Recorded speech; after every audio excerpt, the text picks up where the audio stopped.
Assalamualaikum, nama saya Nur Hakim Bindera.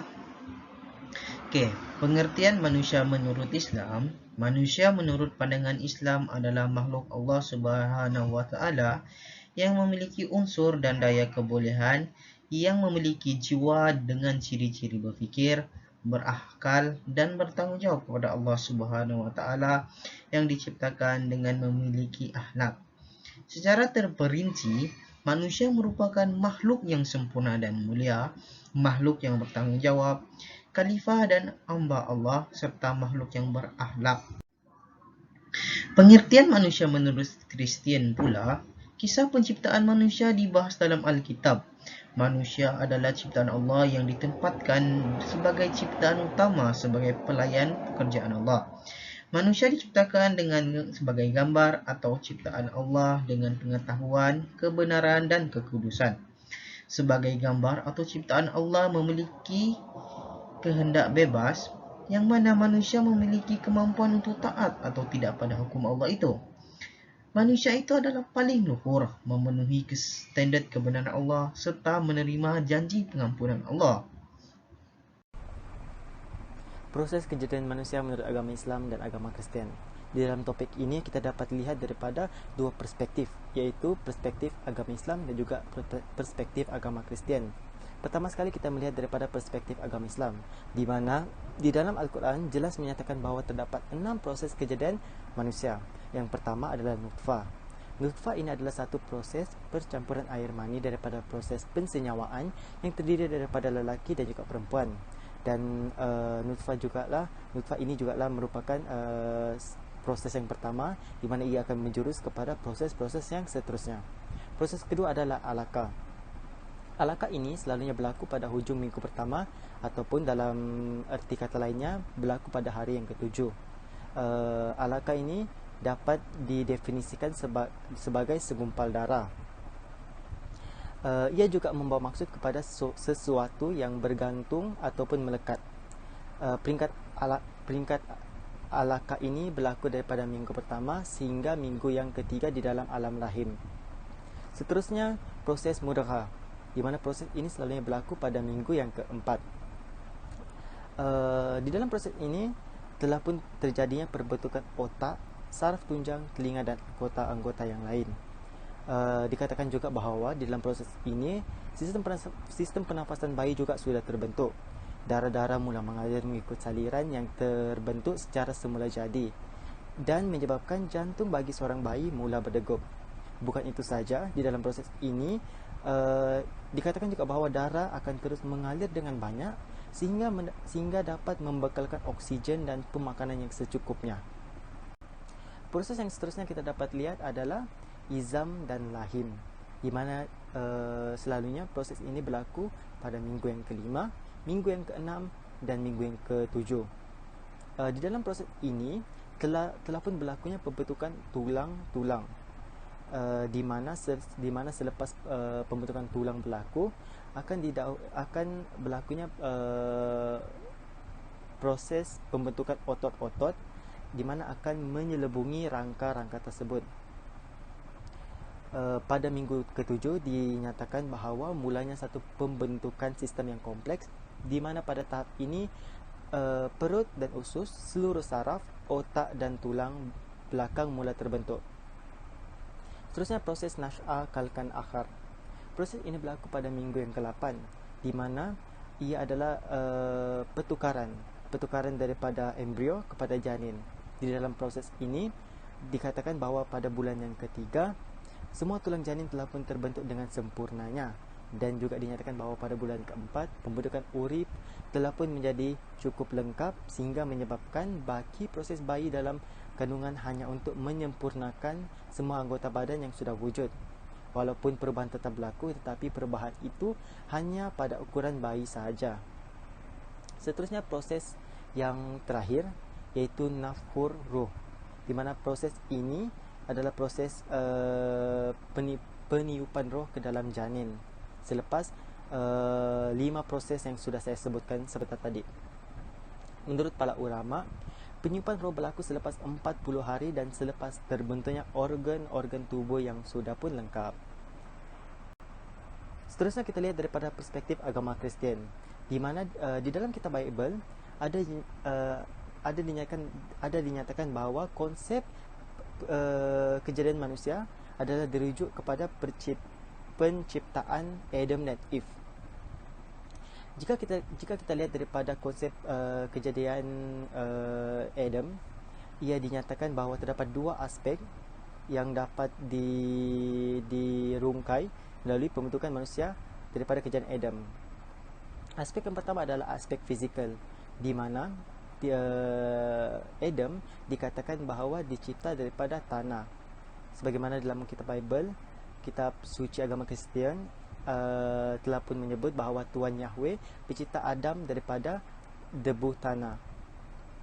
Dan dicatatkan juga di dalam Corinthians bahawa the first Adam made of earth came from earth and the second Adam came from heaven. Daripada ayat tersebut jelas menyatakan bahawa Adam dicipta daripada tanah. Yang kedua adalah aspek rohani, di mana di dalam aspek ini sifat hidup dan keistimewaan ini digerakkan oleh roh sebagai pemberian Tuhan yang mulia. Ini bermaksud daripada poin yang pertama ini, Tuhan bagi agama Kristian akan meniupkan roh ke dalam jasad ataupun ke dalam jasad yang telah sempurna prosesnya. Dan sebagaimana kita lihat daripada aspek fizikal tadi, di mana kejadian Adam adalah dicipta daripada tanah. Jadi selepas proses kejadian tersebut berlaku, maka Tuhan akan meniupkan roh ke dalam badan ataupun jasad manusia tersebut. Dan seterusnya Tuhan memberikan nyawanya kepada manusia agar ia hidup. Dan Tuhan menggembungkan pipinya untuk meniupkan roh kepada jasad manusia pertama. Daripada poin di sini jelas menunjukkan bahawa Tuhan bagi agama Kristian jelas meniup roh kepada jasad manusia pertama, iaitu Adam. Dan ia dikatakan bahawa Tuhan menggembungkan pipinya. Dan seterusnya ia mengaktifkan segala saluran pernafasan, tulang belulang, saluran darah dan paru-paru manusia.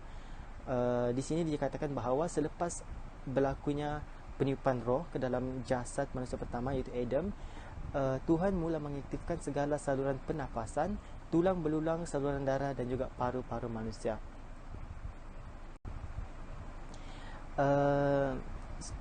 Tadi saya merujuk kepada kejadian manusia yang pertama, iaitu Adam.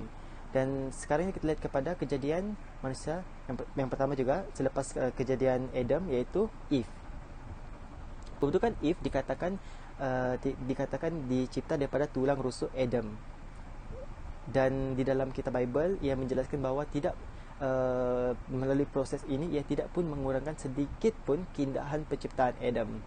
Di dalam Genesis, kitab Genesis, ia ada menyatakan bahawa Tuhan telah mencipta manusia selepas penciptaan Adam, dan ini merujuk kepada penciptaan Eve. Dan melalui ayat ini ia menjelaskan bahawa selepas penciptaan Adam, maka terjadilah penciptaan Eve. Bukan itu saja, di dalam Genesis juga turut menyatakan bahawa then the Lord God made man fall into on deep sleep, and while he was sleeping he took out one of the man's rib and closed up the flesh. He formed a woman out of the rib and brought her to him. Daripada ayat yang dipetik daripada kitab Genesis ini, ia menjelaskan bahawa pembentukan Eve adalah daripada tulang rusuk Adam.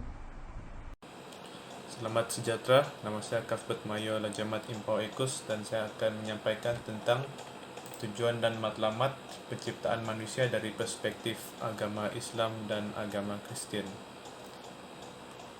Yang pertama, dari perspektif agama Islam. Poin pertama ialah mengabdikan diri kepada Allah Subhanahu wa Ta'ala. Seperti yang terdapat dalam surah Al-Dariyat ayat 56, tidaklah aku jadikan jin dan manusia melainkan supaya mereka boleh menyembah dalam kurungan beribadat kepadaku.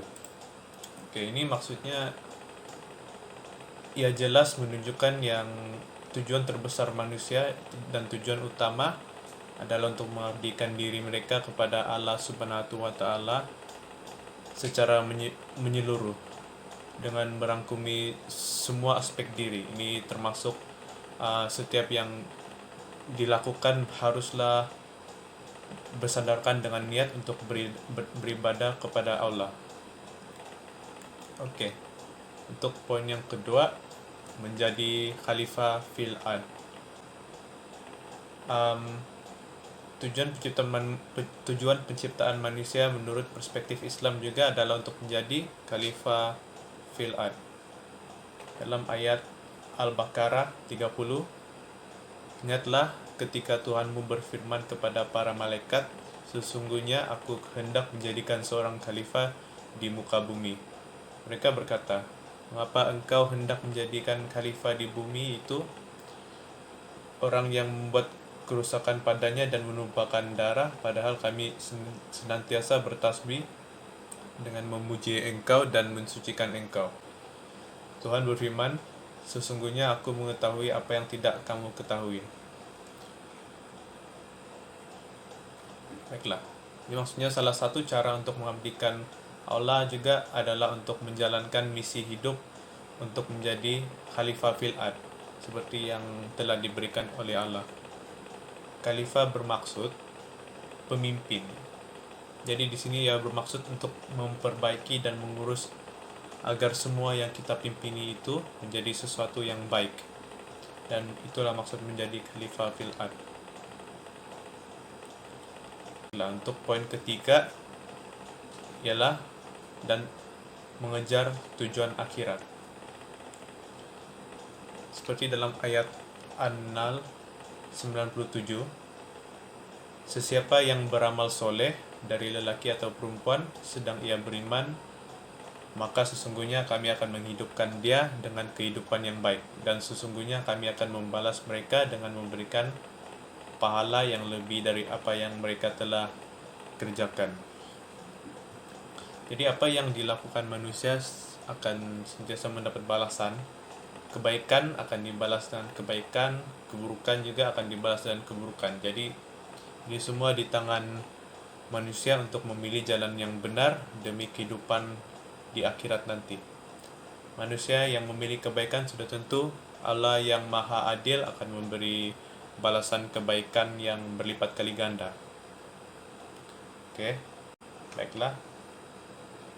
Dari perspektif Kristen, perspektif agama Kristen, tujuan manusia sudah diterangkan pada awal Alkitab dan hujung Alkitab. Mari kita lihat ayat pada awal Alkitab yang terdapat di Kejadian 1 ayat 27. Maka Allah menciptakan manusia itu menurut gambarnya, menurut gambar Allah diciptakannya dia, laki-laki dan perempuan diciptakannya mereka. Dan dalam Kejadian 1 ayat 28, Allah memberkati mereka, lalu Allah berfirman kepada mereka, beranak cuculah dan bertambah banyak, penuhilah bumi dan taklukkanlah itu, berkuasalah atas ikan-ikan di laut dan burung-burung di udara dan atas segala binatang yang merayap di bumi. Kejadian 1 ayat 28. Dan pada penghujung buku pada buku penghujung Alkitab mengatakan Wahyu 21 ayat 7. Sesiapa yang menang akan menerima hak ini daripadaku. Aku akan menjadi Allahnya dan dia akan menjadi anakku.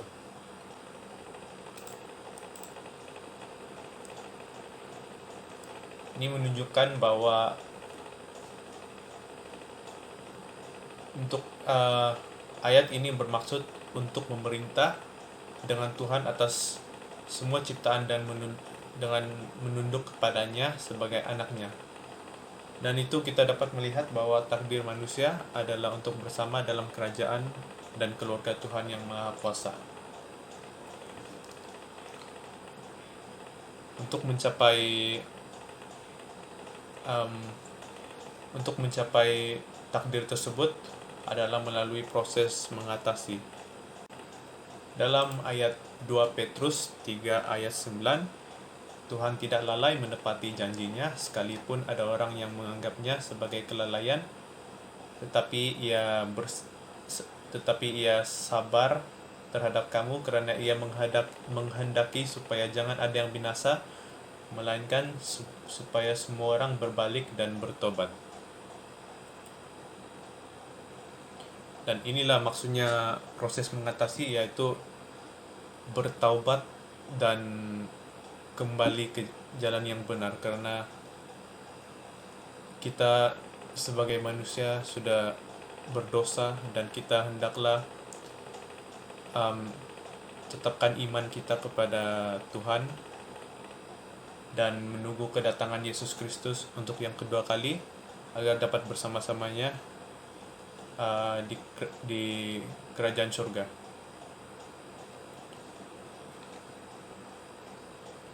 Seperti yang terdapat dalam ayat Yohanes 6 ayat 65, dia berkata lagi, itulah sebabnya aku berkata kepada kamu bahwa tiada seorang pun boleh datang kepadaku kecuali Bapa memperkenankannya.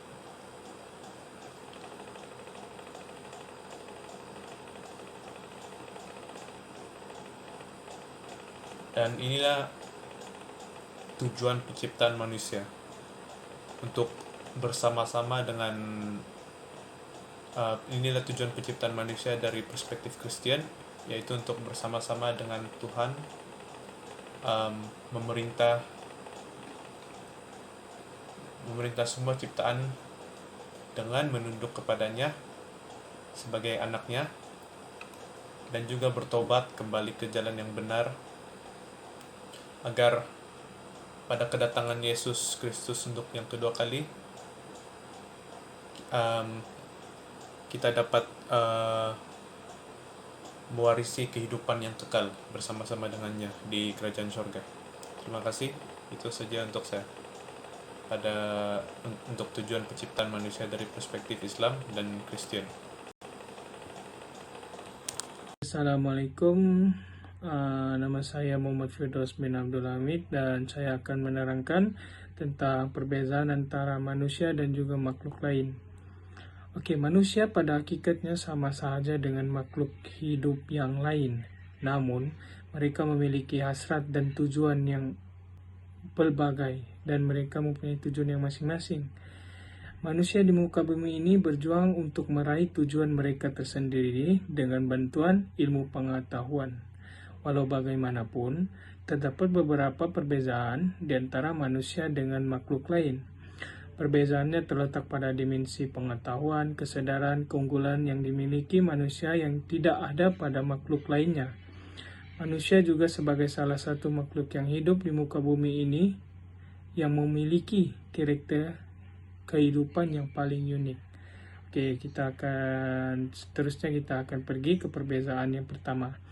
Perbezaan pertama ini kita boleh lihat dengan jelas perbezaannya antara manusia dengan makhluk yang lain, yaitu nikmat akal. Oke, perbezaan manusia dengan makhluk lain yaitu akal fikiran. Manusia dianugerahkan oleh Allah Subhanahu wa taala di dunia ini dengan sifat yang sempurna, yaitu dikurniakan dengan akal fikiran yang baik. Jika hendak dibandingkan dengan hewan, mereka mempunyai otak tapi tidak mempunyai khasiat yang baik untuk memproses akal fikiran mereka dengan baik. Oleh itu, manusia perlulah menggunakan akal fikiran mereka untuk sentiasa berkembang maju pada masa hadapan untuk meraih ilmu pengetahuan yang luas. Mereka juga perlulah menggunakan akal fikiran mereka untuk membezakan hal buruk ataupun baik sesuatu hal. Oke, seterusnya kita akan pergi kepada perbezaan kedua, yaitu peradaban dan tamadun. Manusia lazimnya akan hidup bermasyarakat dan secara bertamadun. Tamadun di sini kita dapat artikan sebagai hidup bermasyarakat yang akan sentiasa berkembang maju dan sentiasa berkembang dari semasa ke semasa. Tamadun yang dilakukan oleh manusia kita dapat lihat daripada sistem bahasa, sistem seni bina, dan lain-lain lagi. Berbeza pula dengan kehidupan makhluk lain yaitu haiwan. Haiwan akan hidup secara berkumpulan dan berdasarkan kumpulan. Tetapi ada juga setengah haiwan itu mereka akan hidup bersendirian tanpa kumpulan haiwan yang lain. Oke, seterusnya perbezaan ketiga yaitu sifat fizikal dan panca indera. Oke, manusia lazimnya lahir di atas muka bumi ini dengan keadaan yang sempurna, alhamdulillah. Manusia juga mempunyai sifat fizikal dan panca indera yang unik dibandingkan dengan makhluk yang lain. Allah Subhanahu wa taala menciptakan manusia dengan sempurna sifat dibandingkan dengan makhluk lain seperti haiwan. Mereka mempunyai sifat fizikal yang unik seperti tubuh badan yang baik, penglihatan, pendengaran, dan deria yang baik, dan lain-lain lagi. Tetapi berbeza pula dengan haiwan, mereka tidak mempunyai sifat fizikal dan panca indera yang unik. Mereka mungkin ada yang lahir di muka bumi ini dengan keadaan yang tidak sempurna, dan lain-lain lagi. Oke, perbezaan terakhir yaitu peranan kehidupan. Manusia dilahirkan di muka bumi ini mempunyai beberapa peranan, antaranya dan yang utama sekali yaitu menjadi seorang khalifah. Manusia dipilih oleh Allah Subhanahu wa taala untuk menjadi khalifah di muka bumi ini untuk menyebarkan dan seterusnya menyampaikan dakwah yang baik kepada umat Islam yang lain agar kita sama-sama menuju ke jalan yang benar. Tapi berbeza pula dengan makhluk lain seperti haiwan. Haiwan juga mempunyai beberapa peranan di muka bumi ini, antaranya dan yang utama yaitu sebagai sumber makanan, dan ada juga yang menggunakan haiwan sebagai haiwan peliharaan mereka. Mereka menggunakannya untuk tujuan masing-masing. Assalamualaikum warahmatullahi wabarakatuh. Nama saya Awangku Muhammad Kushairi bin Awang Sahabudin, dan hari ini saya akan menerangkan lebih lanjut mengenai hikmah penciptaan organ badan manusia yang terdiri daripada pertama, penglihatan, pendengaran, dan akal. Kedua adalah cap jari manusia. Ketiga, sistem kompleks yang terdapat pada kulit manusia.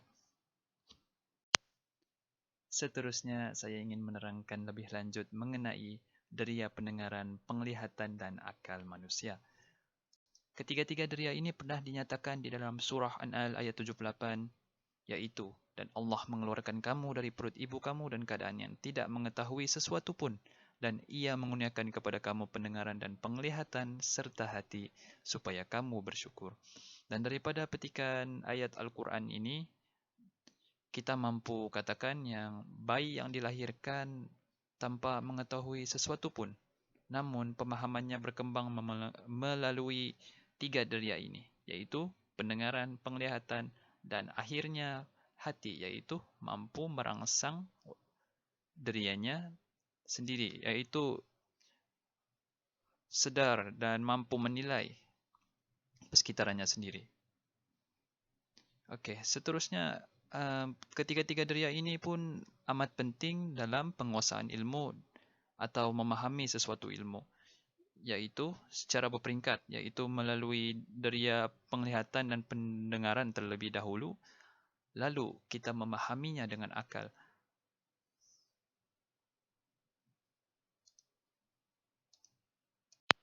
Seterusnya saya akan menerangkan lebih lanjut mengenai cap jari manusia, yaitu pernah juga dinyatakan di dalam Al-Quran, yaitu surah Al-Qiyamah ayat 3 hingga 4. Patutkah manusia menyangka bahawa kami tidak akan dapat mengumpulkan tulang-tulangnya?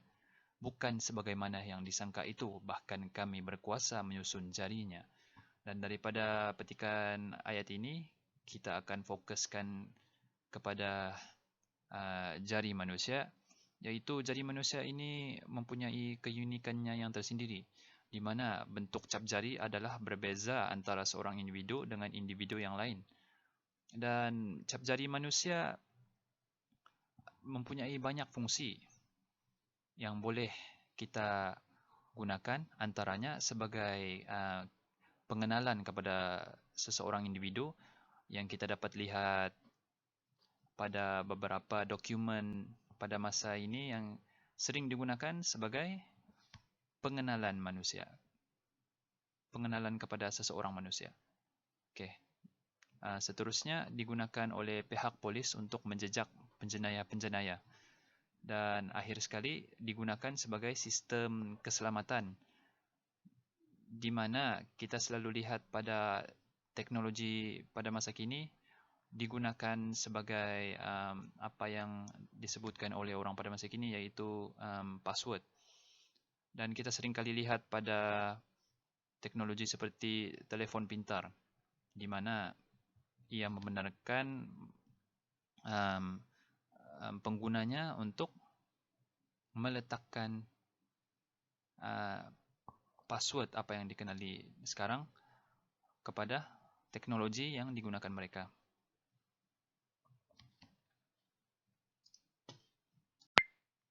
Akhir sekali saya akan menerangkan lebih lanjut mengenai sistem kompleks pada kulit manusia. Kulit manusia juga pernah dinyatakan di dalam Al-Quran, yaitu surah Al-Nisa ayat 56, yaitu sesungguhnya orang yang kufur kepada ayat-ayat kami akan membakar mereka dalam api neraka. Tiap-tiap kali kulit mereka masak hangus, kami akan gantikan untuk mereka kulit yang lain supaya mereka merasa azab sangsara itu. Apa yang boleh dikatakan berdasarkan petikan ayat Al-Quran ini ialah kulit manusia mempunyai banyak lapisan.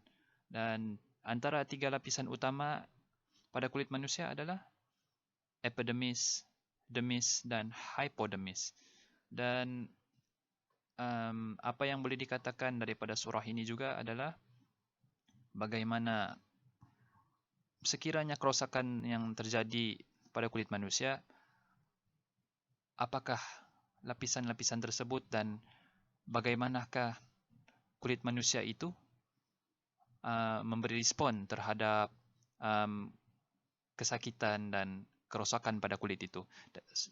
Kita akan ambil contoh kepada kejadian luka terbakar pada kulit manusia, iaitu mempunyai 3 tahap.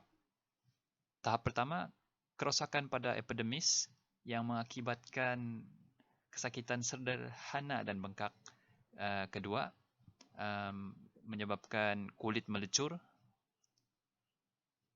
Dan lapisan dermis yang mengakibatkan lapisan epidermis dan dermis terpisah. Cecair badan pun akan berkumpul di antara 2 lapisan tersebut, di mana pesakit yang mengalami kecederaan ini akan mengalami kesakitan yang amat sangat kerana kulitnya melecur dengan teruk. Seterusnya pada peringkat ketiga, iaitu keseluruhan kulit hangus dan kecederaan mungkin melibatkan otot-otot dan tulang di bawahnya. Kulit hilang kekenyalan dan menjadi keras serta kering. Pada peringkat ini, manusia tidak lagi merasa sakit kerana saraf-saraf yang menghantar deria sakit telah pun musnah. Kesimpulannya, kita mendapati bahawa agama Islam dan Kristian bersetuju bahawa manusia dijadikan sebagai mempunyai matlamat dan tugasan yang perlu dilaksanakan di alam ini. Titik perbezaan antara pandangan agama ini mungkin dari sudut siapa yang menjadikan dan bagaimana proses kejadian itu, serta perkara-perkara yang berkaitan dengan nasib manusia pada masa atau kehidupan akan datang. Oleh itu, kebolehan yang dimiliki manusia serta kesedaran tugas hidupnya, manusia akan mengerti hakikat kehidupan dunia dan akhirat.